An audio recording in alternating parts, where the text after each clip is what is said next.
Welcome to Exhibitor Lounge, sponsored by ExhibitEdge.com. I'm your host, the trade show mixologist, Michael Gray. Here each week, we give you simple, practical, and proven tips to improve your trade show marketing strategy, maximize your budget, and get better results. Well, this week, I want to talk about the world of banner stands. Now, you've seen banner stands in the airplane magazines advertised at $250, including the graphics, and then you probably bought banner stands that have a higher price tag. So, what is it that makes the prices of banner stands vary so much? Well, in the showroom at Exhibit Edge, we actually have different styles of banner stands, and we show them at different price points. We have the pearl, we have the sapphire, and then we have the diamond. Well, today, I want to focus on the pearl. Now, as you can tell by the different types of stones, one is more valuable than the other, and the pearl probably being the least valuable. So that is what we're using to highlight the inexpensive or economical banner stand. It has a much lower price point in the $200 to $300 area, including the graphics.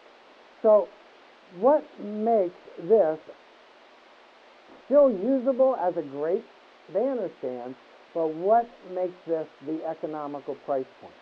It's not in the graphics, because the graphics are made separately and then added to the banner stand. It's all in the hardware. So what I want to do is I want to show you some of the different things that make up the hardware section. Mostly it's the spring that will be inside the bottom housing, and it's the pole that will support the banner stand, and then the top and the way it connects to the actual banner itself. So the spring in a banner stand that's very economical is going to be probably thinner quality. The pole is going to be thinner gauge metal. And then the top cap being plastic. So the hardware is one of the big differences. The next big difference is its usability. In this case, it's a fixed pole, and you aren't able to adjust it. Now, you can say, okay, I can take this off, but the way the cap is made, it will not fit at a lower height. So if you wanted to use it as a tabletop model, because of the bungee cord. So it has limited uses, and it can only be used at full height.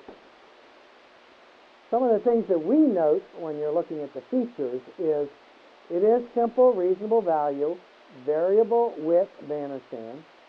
It does have a sturdy construction, but now we get into some of the real details. It has a fixed height graphic pole, and it only comes with a 90-day hardware manufacturer's warranty. It will come with a 30-day graphics warranty. So a good banner for economically minded, what you want to do is if you have 2 or 3 events a year that you need this for, that would be a great banner stand to purchase because of its lower cost. The one thing that you should never do, especially with something that has less expensive hardware options, is to leave it standing in your lobby or in your showroom or in between shows, because that tension that's always on the spring when it's in an up format is going to wear that spring out, and then pretty soon you're never going to be able to get it back inside the housing. So anyways, that is the least expensive. Next week we'll talk about the sapphire, which is the middle of the road banner stand. Well, as always, please respond with your questions and comments, and let others know about ExhibitorLounge.com. Well, we'll see you next week. Until then, I'm your host, Michael Gray, telling you relax in the Exhibitor Lounge. I like this thing. This one's interesting.